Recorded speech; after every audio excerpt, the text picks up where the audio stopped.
সাকিব আল হাসানকে আদালতে হাজির হতে নির্দেশ। প্রিয় দর্শক, অনুরোধ রইল ভিডিওটিতে একটি লাইক দিয়ে আমাদের ইউটিউব চ্যানেলটি সাবস্ক্রাইব করে দিবেন এবং ভিডিওটি সম্পর্কে আপনার মূল্যবান মতামত কমেন্টস করে জানাবেন। চেক প্রতারণার মামলায় ক্রিকেটার ও মাগুরা ২ আসনের সাবেক সংসদ সদস্য সাকিব আল হাসান সহ ৪ জনকে আদালতে হাজির হতে সমন জারি করেছেন আদালত। আগামী ১৮ই জানুয়ারি তাদের আদালতে হাজির হওয়ার নির্দেশ দিয়েছেন। ১৮ই ডিসেম্বর বুধবার আদালত সূত্রে এ তথ্য জানা গেছে।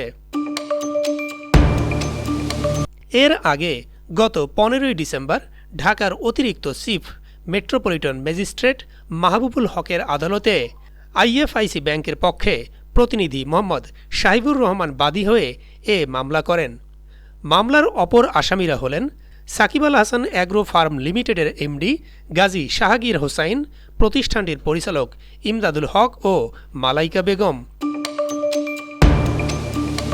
মামলা সূত্রে জানা যায়, আসামি সাকিবের মালিকানাধীন অ্যাগ্রো ফার্ম ব্যবসায়িক উদ্দেশ্যে বিভিন্ন সময় আইএফআইসি ব্যাংকের বনানী শাখা থেকে ঋণ গ্রহণ করে।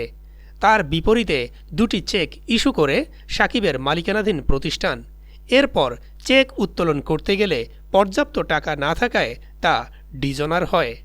২ চেকে টাকার পরিমাণ প্রায় ৪ কোটি ১৫ লাখ টাকা।